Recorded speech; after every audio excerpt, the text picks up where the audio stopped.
열왕기나 역대기를 묵상할 때마다 제 안에 새롭게 결심되는 바가 늘 있습니다.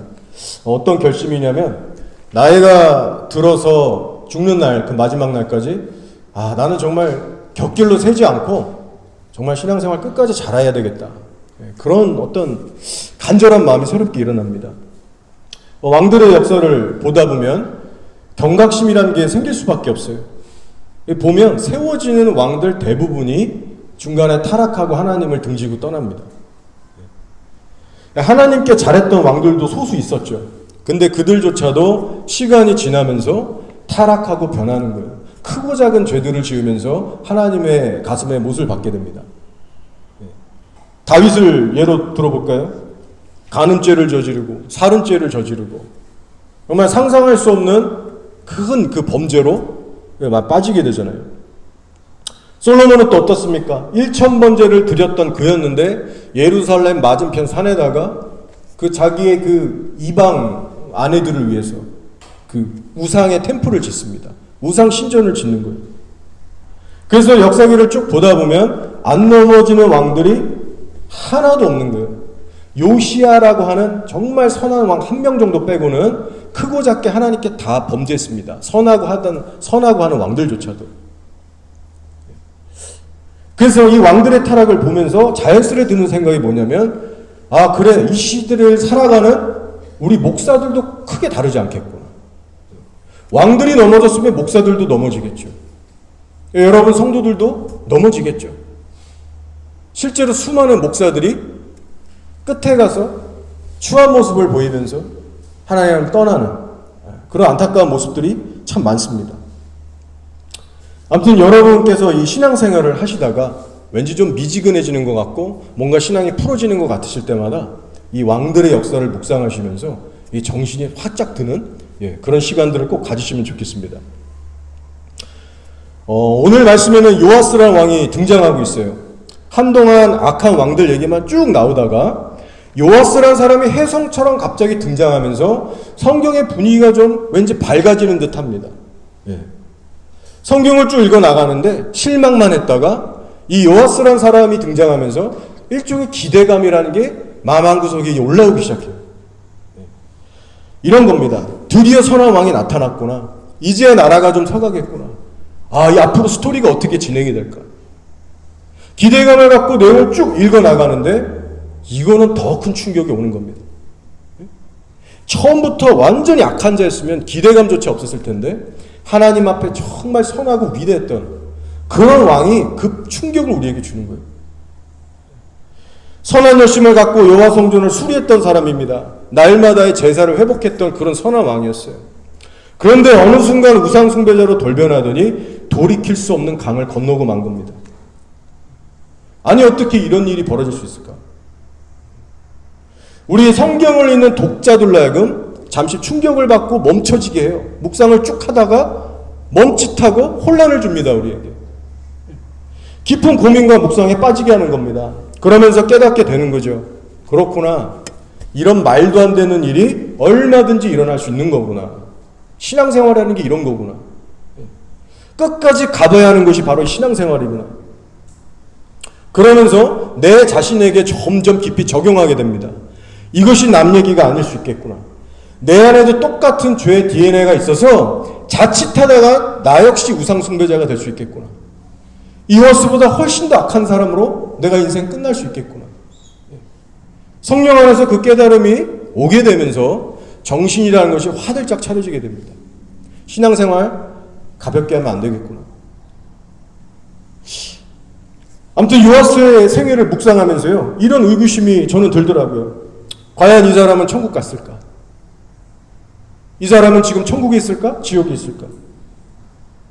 여러분은 어떻게 생각하시나요? 저는 개인적으로 지옥에 갔다라고 생각합니다. 성경을 보시면요, 요아스가 회개하고 돌이켰다는 기록이 끝까지 나오지 않습니다. 혹시 선지자들의 경고를 들으면 얘가 돌이키지 않을까? 하나님께서 선지자들을 계속 보내시면서 회개 좀 하라고 촉구를 하십니다. 한번 살려보시겠다고 진노하셨겠지만 얘를 품은 거예요. 너 그러지 마라. 회개해라. 돌이킬 기회들을 계속 주셨습니다. 근데 요아스가 끝내 듣지 않았어요. 어느 날 하나님의 영이 누구에게까지며 여호야다의 아들 스가랴에까지 임합니다. 가서 요아스하고 백성들에게 전해요. 너네가 하나님을 버렸기 때문에 하나님도 너희들을 버리셨어요. 지금 어떤 상황인지 좀 깨달아. 심각하게 회개를 촉구했어요. 하나님께서 왜 굳이 마지막 보루로 스가랴라는 선지자에게 영을 부으셨고 왜 그 이름이 여기 나오는가? 나중에 얘기하겠지만 여호야다는 이 이 요아스에게 있어서 생명의 은인과 같은 사람이었습니다. 그러니까 이 은혜를 끼친 자의 아들 스가랴를 보내면 얘 말은 좀 듣지 않을까? 스가랴의 말 정도는 얘가 좀 들어야 되지 않을까? 고분고분. 마지막 희망을 거셨는데 그 아들까지 죽여버리는 거예요. 요아스의 기본이 그 맞는 얘기를 들었지만 살기가 올라오는 겁니다. 부하들을 시켜서 돌로 매정하게 쳐 죽이죠. 신앙의 양심이란 게 조금이라도 살아있었다면 절대로 할 수 없는 짓을 한 겁니다. 하나님의 틀린 소리 하는 것도 아니고 하나님의 메신저들이 계속 오고 마지막으로 스가랴가 와서 맞는 얘기를 하고 있는데 그 의인을 돌로 쳐 죽일 정도의 심령이라면은 그러면 이게 얼마나 영적으로 망가져 있었던 겁니까? 이 요아스라는 사람이. 의인을 죽였는데요. 회개하는 모습이 전혀 없어요. 후회를 했다거나 눈물을 흘렸다거나 반성했다라는 모습이 전혀 기록되어 있지 않습니다. 자, 이 살인죄가요, 얼마나 하나님께서 보시기에 악한 범죄였냐면 예수님께서 먼 훗날 이 땅에 성육신하셔서 사역을 하실 때 이 부분을 언급하세요. 뭐라고 했죠? 아벨의 피로부터 제단과 성전사에서 죽은 사가랴의 피까지라. 이 피값이 이 이스라엘 2세대에게 돌아가리라. 그러니까 예수님께서 이걸 굳이 언급하시면서 이 사건은 정말로 하나님 보시기에 악한 사건이었다. 사가랴의 이름을 기억해 주십니다. 그러니까 여러분 한번 생각해 보세요. 요아스가 아무리 선한 일을 과거에 했어도 그가 지금 천국에 있겠습니까? 구원 받았을까요? 끝까지 우상숭배해. 하나님이 보내신 메신저들 족족이 듣지 않고 다 죽여요. 죽기 전에 회개했다는 내용도 없어요. 에스겔서 말씀에 그런 말씀이 있잖아요. 의인이 아무리 그 과거에 의를 행했어도 의에서 돌이켜 악을 행하면 과거의 의가 기억되지 않고 그 악에 의해서 망하리라. 이 요아스의 케이스가 그런 케이스가 아니었을까? 지금 지옥이 있을 거라고 저는 그렇게 생각을 합니다. 여러분, 우리가 요아스의 시작과 끝을 지켜보면서 우리가 가져야 될 마음은 그거예요. 아, 내 자신부터 단단히 단속해야 되겠구나. 이 신앙생활이라는 게 호락호락한 게 아니고 신앙은 마치 마라톤과 같습니다. 그래서 마지막 꼬린 지점에 그 손을 딱 끊고 안정권 안에 들어가기까지는 여러분 절대로 풀어주시면 안 돼요. 히브리서 2장 1절에서 이렇게 권고합니다. 그러므로 우리는 들은 것에 더욱 유념함으로 우리가 흘러 떠내려가지 않도록 함이 마땅하니라. 시작부터 중간 끝까지 순종의 순종으로 힘써서 붙들지 않으면 흘러 떠내려갈 수 있다라는 경고의 말씀입니다. 결국 신앙생활이 왜 좁고 어려운 길이 될 수밖에 없는가? 그 이유는 바로 과거의 신앙 혹은 과거의 기준으로 하나님께 인정받지 못하고 현재의 신앙만이 유일한 기준이 되기 때문입니다. 과거는 다 필요 없고 인정받을 수 없어요. 현재가 중요한 거예요. 과거의 내 믿음이 얼마나 좋았고 얼마나 주의 선한 일을 많이 했는가 의미 없습니다. 과거의 돈을 크레딧처럼 막 갖다 쓰면 좋겠지만 하나님께 통하지 않습니다. 그게 통할 것 같았으면 예수님이 말씀하신 열천의 비유를 아시잖아요. 기름이 램프가 한동안은 켜져 있었지만 예수님 오시기 일부 직전에 어느 순간 다 꺼져서 어두워졌죠. 만약에 과거의 크레딧을 써서 그걸로 하나님 앞에 익스큐즈를 할 수 있다면 어리석은 다섯 처녀 다 천국 들어갔어야 됐어요. 근데 문은 닫히고 하나님께 영원히 버림받습니다. 오직 현재의 순종과 현재의 영적 상태만이 참된 신앙으로서의 가치와 의미가 있다는 것을 우리가 다시 한번 확인할 수 있어요. 자, 말씀에 대한 배경을 잠시 설명드릴까 합니다.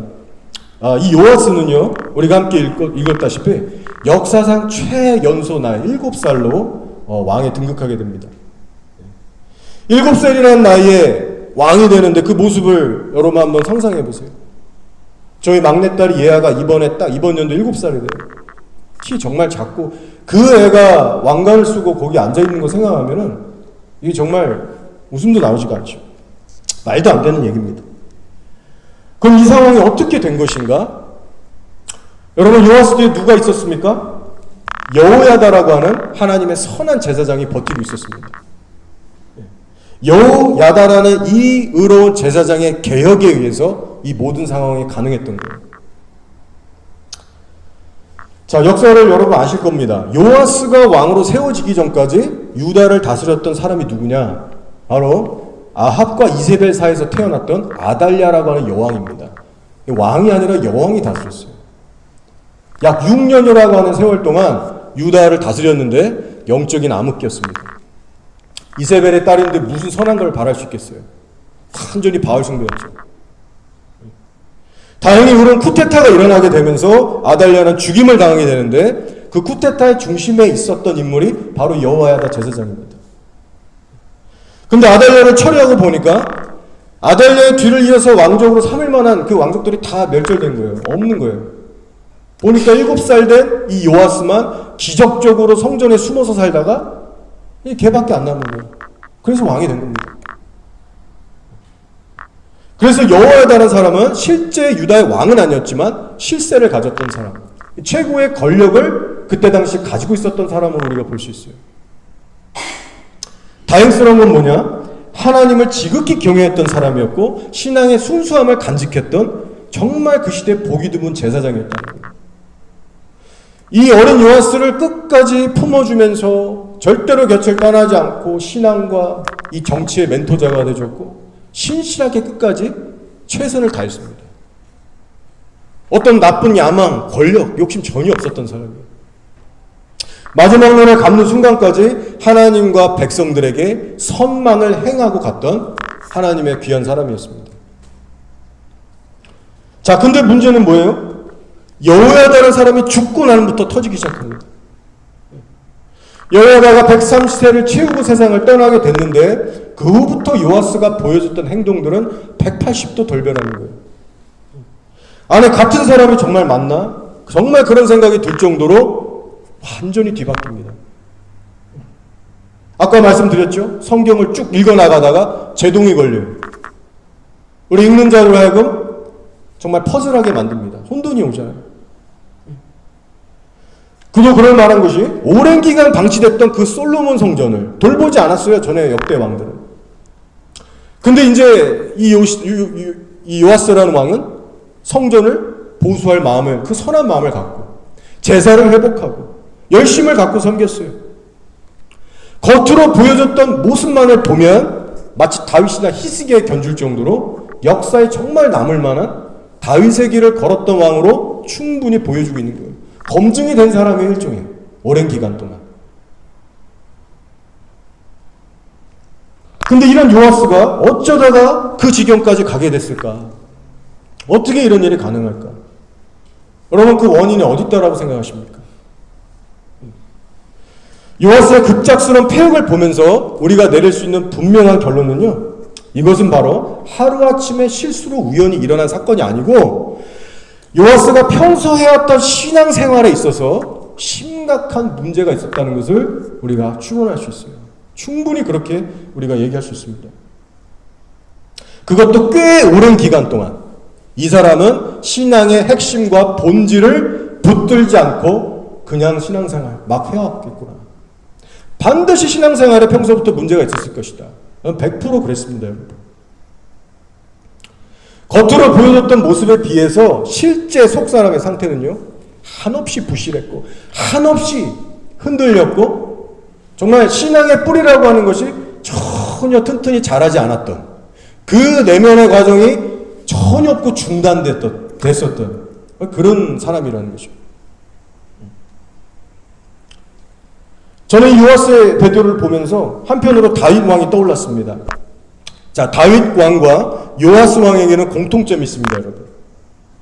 둘 다 뭐를 했어요? 우상숭배라는 걸 저질렀고 살인죄를 저지른 왕들입니다. 탐심은 곧 우상숭배죄와 같다. 사술, 탐심, 우상숭배. 하나님이 다 같은 죄라고 말씀하셨어요. 밧세바를 탐하는 마음으로 그를 범한 건 하나님 차원에서 우상숭배죄나 마찬가지입니다. 그리고 나서 우리아를 죽이는 살인죄로 이어지죠. 요아스는 사가랴를 살인했고 그도 의인이었죠.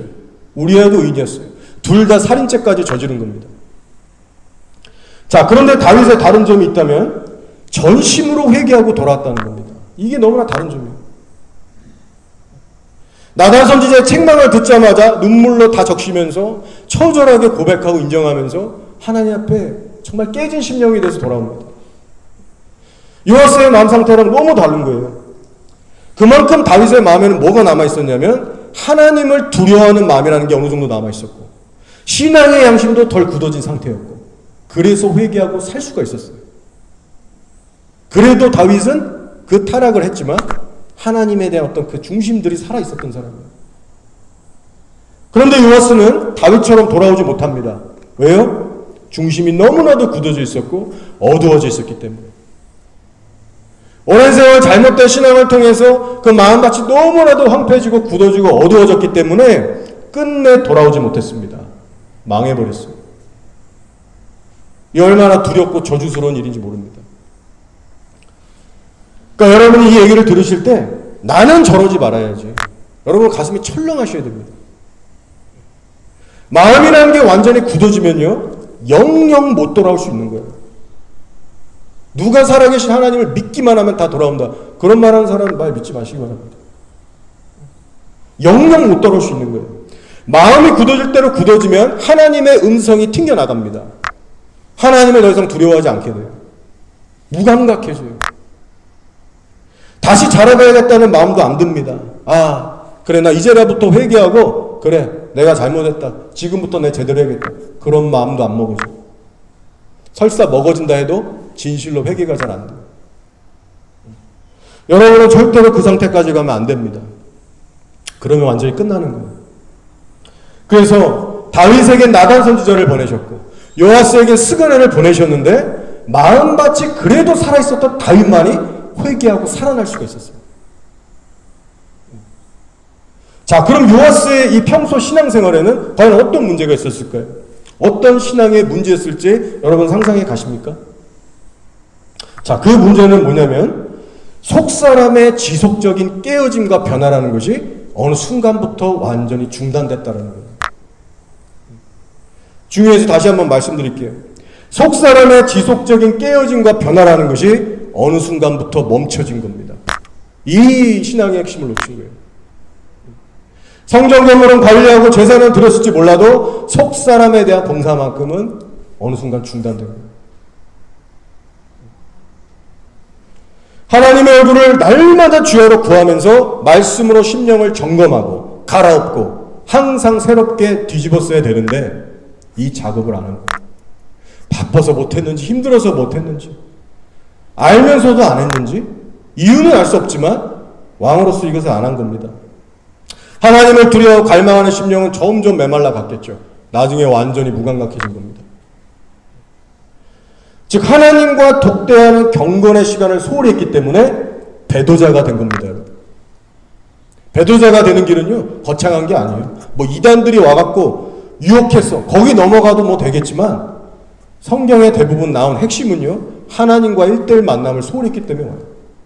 마음밭이 뒤집어지지 않았기 때문에. 기도와 말씀을 통해서 자신의 속을 꾸준히 관리하지 않는 신앙이 안 되면 어느 순간 괴물이 되고요 우상숭배자가 되는 겁니다. 여러분 경각심을 가지시기 바랍니다. 말씀 묵상과 기도 생활이라는 것이 우리 삶에서 점점 시들어가고 줄어들어간다. 상당히 위험한 상황이라는 것을 인지하셔야 됩니다. 빨리 회복하셔야 돼요. 성령의 말씀과 기도를 통해서 내 실체를 깨닫고 깨지고 변화받는 시간이 줄어들고 있으면 나는 괴물이 돼간다는 것을 여러분 꼭 아셔야 됩니다. 자, 요아스의 전체를 밟지 않기 위해서 우리가 신앙의 방향이라는 걸 잘 맞춰야 할 필요가 있는데요. 요아스를 보면서 얻게 되는 교훈 중 하나는 뭐냐면 바로 하나님의 일을 하는 그 행위 자체가, 하나님의 일을 하는 그 행위 자체가 우리의 신앙 목적이 돼서는 결코 안 된다는 겁니다. 자, 요하스를 보세요. 성전 보수라고 하는 그 아름답고 선한 일을 추진하고 했어요. 근데 본인은 망하잖아요. 저와 여러분도 현재 힘쓰고 수고하고 있는 그 주의 일들이 다 있으실 겁니다. 저 같은 사역자는 이렇게 예배 준비하고 뭐 전도도 하고, 여러분 주방에서 봉사하시고 나름 맡아서 여러 가지 주의 일들을 하고 계실 거예요. 그러나 그 보이는 행위로 여러분의 신앙을 평가하지 마시고, 그 하고 있는 섬김 자체를 보고서 하나님과의 관계가 나 좋다, 나 지금 안전하다, 그렇게 기준 삼으시면 안 된다는 겁니다. 우리가 따져봐야 될 것은요, 내가 어떠한 동기와 중심으로 이 선한 일을 하고 있는가. 정말 예수님을 사랑하고 경외하는 마음으로 내가 이 일들을 하고 있는가. 아니면 사람들에게 등 떠밀려서 하기 싫은데 억지로 하고 있진 않나? 혹은 사람의 인정과 어떤 칭찬을 바라면서 하고 있진 않은가? 여러분의 속을 늘 점검하셔야 합니다. 예. 그래서 신앙의 시작부터 중간 끝까지 항상 우리들이 점검해야 할 것은 우리들의 속사람이라는 것이죠. 하다못해 여러분 교회에서 바닥을 청소하고 이런 것들을 세팅할 때도요, 그 작은 일을 할 때도 내가 지금 하나님 보시기에 어떤 중심으로 하고 있나, 그것을 훈련하는 그 인식의 신앙의 훈련이 너무나도 중요합니다. 매 순간 삶에서 이어져야 돼요. 하나님을 인식하고 내 가슴을 체크하고. 요하스가 그런 마인드를 가지고 신앙생활을 쭉 해나갔더라면 결코 우상숭배자가 되지 않았을 겁니다. 그런 마인드로 신앙생활을 하루하루 차곡차곡 해나갔다면 아마 어마어마하게 하나님께 쓰임받고 존귀함을 여기는, 존귀함을 받는 그런 귀한 왕으로 남았을 거예요. 제가 주일 아침 노숙자들을 우리 섬기는 청년들에게, 뭐 봉사자들에게도 그러지만 청년들에게 만날 때마다 이런 말을 제가 해주곤 합니다. 뭐냐면, 노숙자들의 변화를 기대하기 전에 우리 자신부터 깨져야 된다. 초점을 나 자신에게 맞춰야 된다. 때론 노숙자들한테 욕도 먹고 마음도 상하고 억울한 일 당하면서, 아, 내 안에 사랑이란 게 이렇게 없었구나. 내가 예수 믿은 지 10년, 20년이 되는데 좀만 나 힘들게 한다고 저 사람 더 이상 보기 싫고 먼저 다가갈 수가 없을 정도로 내 마음 꽉 막혀있고, 와, 나 이렇게 사랑이 없었구나. 자기의 실체를 보는 거죠. 노숙자를 섬기는 현장 속에서 내 허물부터 발견하고 나부터 깨지는 이 과정이 하나님 보시기에 얼마나 필요하고 귀한 과정인지 모릅니다. 예수님께서 가르쳐주신 신앙의 방향이죠. 상대의 티를 보고 빼기 전에 너의 눈에서 왕들보를 먼저 빼. 내 눈에 박힌 들보부터 볼 줄 알고 뺄 줄 아는 신앙으로 계속해서 자라갈 때 신앙의 성장과 열매라는 게 있습니다, 여러분. 하나님과 사귐이 그때부터 있는 거예요. 여러분의 신앙생활도 지금 그런 방향으로 나아가고 있는지를 이 시간 한번 점검해 보시기 바랍니다. 겉으로는 내가 교회 일들을 하고 헌신하고 섬기고 있지만 내 안에는 사랑이 턱없이 지금 부족하구나. 저 사람이 밉고 용서하기 싫고 혈기가 계속 올라오고 그만두고 싶은 마음이 드는데 이걸 그냥 눈치 보느라고 그만둘 수도 없고, 아, 나 이 정도밖에 안 되는구나.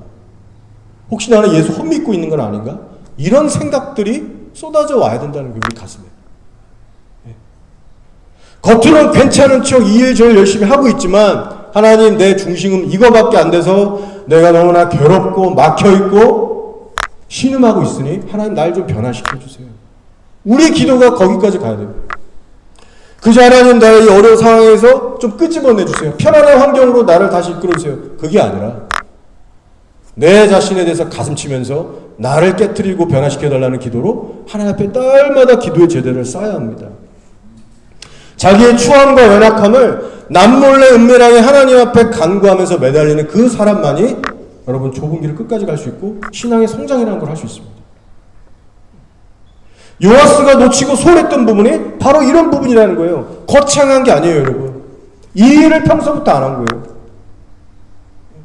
하나님의 눈으로 자기의 허물을 늘 발견하면서 그 율법 말씀의 주야로 묵상하면서 자기부터 깨지고 자기부터 겸손해져서 하나님과 이스라엘 앞에 교만해지지 않을 수 있는 그 깨지는 작업이 없었던 거예요. 박보영 목사님의 간증이 하나 생각납니다. 우리 한국에 계신 박보영 목사님 간증. 예전에 어떤 성도분이 계셨는데 장로님이었던 걸로 제가 아마 기억이 납니다. 근데 이 장로님은 건물도 많이 갖고 있고 사업도 하시는 돈이 많은 부자셨대요. 예수님 믿고 교회는 다니시는. 근데 신앙생활을 어설프게 하셨나 봅니다. 어느 날부터 몸이 갑자기 중하게 이제 병이 들면서 걷잡을 수 없이 악화되면서 이제 죽기만을 바라보고 있는 그런 이제 병원 신세가 된 거예요. 사경을 헤맸다가 진짜 이제 죽어간 겁니다. 그런데 어느 날 하나님의 은혜로 이런 일이 실제로 있죠. 그 영이 빠져나가서 몸은 아직 병원에 있고 영혼이 빠져나가서 하나님 앞에 예수님 앞에 딱 서게 된 거예요. 자, 근데 예수님께서 사실 충격적인 말씀이 너 지금 이 상태로 오면 너 천국 못 가, 너 지옥이야. 그 얘기를 하시더래요. 그때 이분이 충격을 받고 벌벌 떨면서 정신이 없는데 싹싹 빌었대요. 예수님 내게 한 번만 살려주셔서 기회를 주시면 내가 이 땅에 가서 내 재산 정리 다 하고 불쌍한 사람들 돕고 평생 복음을 위해서 헌신하며 살겠습니다. 한 번만 기회를 주시면 나 변하겠습니다. 예수님이 들어주셨대요. 그래, 다시 땅으로 오게 됐고 기적과 같이 몸이 다 치유됐어요. 그 후에 한동안은 예수님과 약속한 대로 전도도 하고 섬길 거 다 섬기고 가난한 자들 돕고 나름 열심히 신앙생활 했답니다. 왜냐하면 살아계신 예수님 진짜 만났으니까. 천국 지옥을 보고 충격을 받았으니까. 그 효과라는 게 얼마나 가지 않습니까? 그런데 시간이 흐르면서 이분의 생각이 점점 어떻게 바뀌어갔느냐. 워낙에 돈이 많고 정리할 게 많다 보니까 서서 이게 자꾸 늦춰지는 거예요. 그러면서 어디까지 생각이 갔냐면 아마 주식 투자였던가 어떤 투기였던가 뭐 둘 중에 하나였던 것 같습니다. 어떤 사업에 관련된 거였어요.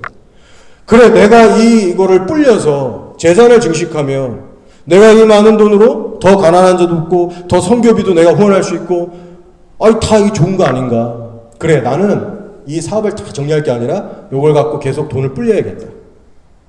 어느 순간부터 이분이 예전 삶으로 돌아가서 돈 불리는 데 집착하면서 그렇게 육적으로 다시 변해갔다는 겁니다.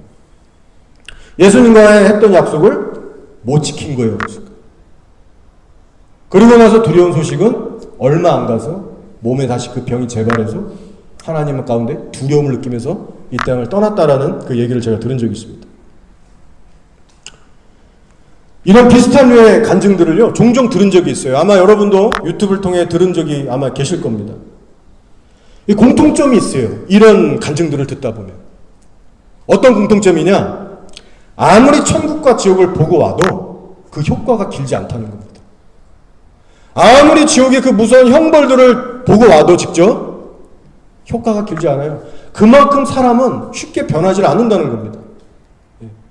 빠르면 몇 달, 길면 몇 년, 대부분의 사람들이 예전 삶으로 다시 돌아갑니다. 대부분이. 그러니까 우리 안에 있는 죄성, 이 본성이라는 것이 얼마나 찔기고 지독하고 악한지. 이 땅에 정말 나도 모르게 정말 재빨리 적응해서 다시 또 그 육의 삶으로 재빨리 돌아가는 거예요. 그 정도로 심각하고 위험 상황 속에서 우리가 지금 신앙생활을 하고 있는 겁니다. 여러분 안에도 그 악한 본성이 다 하나씩 갖고 계신데 그럼 어떻게 신앙생활하고 계십니까? 신앙생활 대충 해서 될까요? 여러분 다른 방법이 없습니다. 결론적으로 속사람이 계속해서 다른 받고 깨져야 돼요. 하나님 앞에 계속해서 주야로 엎드리고 그분과의 관계를 유지해 나가야 됩니다. 말씀과 기도의 묵상 이런 것들을 통해서 수시로 성령의 영향 속에 들어가야 돼요. 육에서 성령 모드로 계속해서 전환이 이루어져야 됩니다. 제가 사역자로서 부족하지만 살다 보니까 신앙생활을 어떤 수준으로 해야 이렇게 설교할 수 있고 신앙이라는 걸 유지할 수 있고 아니면 어느 정도로 더 해야 신앙이라는 게 성장이 앞으로 있을까? 감이 조금씩 오더라고요. 근데 그걸 알면 알수록 좁은 길이구나. 이거 쉽지 않구나. 정말 예수님 말처럼 많은 이들이 알면서도 노력을 하면서도 나름 여기서 탈락된 이유가 여기 있구나. 여러분 그걸 좀씩 더 알게 되겠더라고요. 알게 되더라고요. 정말 좁은 길입니다, 여러분. 끊임없는 자기 자신과의 싸움이 요구되는 길입니다.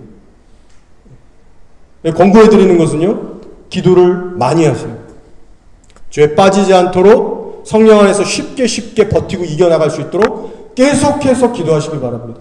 최대한 많이 기도하시고 말씀으로 항상 생각, 마음 정리하시고 채워두셔서 최대한 수월하게 은혜 붙들려서 이거를 할 수 있도록 정말 여러분 후회 없이 하나님 앞에 틈만 나면 엎드리시기를 주님의 이름으로 축원합니다. 자, 이제 말씀을 마치려고 합니다. 오늘 설교 제목을 여러분 가슴에 새기시고 돌아가면 좋은 여운이 남을 거라 생각합니다. 성전 보수로 시작해서 우상 숭배자로 끝이 나다. 솔로몬과 약간 비슷하죠.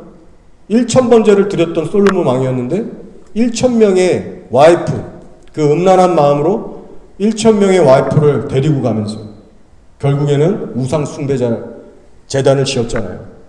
물론 그 말년에 회개하고 돌아와서 죽기 4년 전에 전도서를 썼지만 요아스 같은 경우는요, 못 돌아왔다는 걸 기억하세요.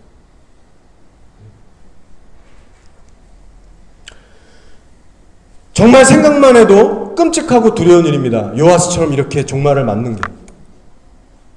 절대로 일어나서는 안 되는 일인데 두려운 건 뭐냐면 우리도 요아스처럼 잘못된 방향으로 나가면 우리도 이렇게 될 수 있다는 거예요. 오늘 이 말씀을 들으면서 남의 얘기가 아니라 나에게 적용했으면 정말 좋겠습니다. 잊지 마셔야 할 건 뭐냐면 하나님의 일을 하고 있다는 그 행위 자체로는 나의 진짜 신앙을 가늠할 수 없다는 거예요. 이렇게 교회 꾸준히 나오셔갖고 예배드리는 행위, 맡겨진 봉사를 하고 있는 그 아름다운 행위들, 교회 안팎에서 하고 있는 섬김들, 그 행위들이 있다고 해서 나는 신앙생활 잘하고 있어, 나는 지금 좁은 길을 걸어가고 있어, 그렇게 확신할 수 없다는 거예요. 그러니 여러분 속을 항상 체크하세요. 내 속은 지금 문드러지고 어두워가고 있진 않은가, 마치 요아스처럼.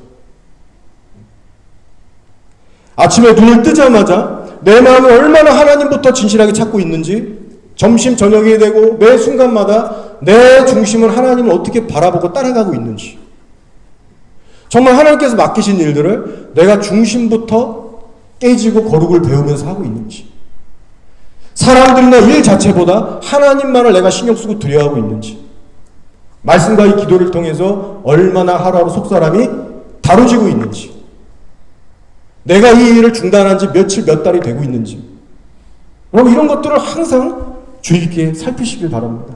하나님의 시선으로 항상 속부터 점검할 줄 믿습니다. 그렇게 속부터 바로 세워나가는 신앙이 되면은 시간이 흐를수록 반드시 열변한 게 있고요, 하나님께서 여러분에게 함께 하신다는 그 증거들, 그리고 놀라운 일들을 여러분의 삶 가운데 꼭 행하시리라 믿습니다. 여러분을 둘러싼 주변의 환경들에 대해만 신경 쓰지 마시고 여러분의 속을 늘 말씀과 기도로 관리하셔서 하나님께서 보시기에 참 지혜롭고 복을 다 받으시는 하나님의 귀한 성도들 다 되시기를 축복합니다. 아멘.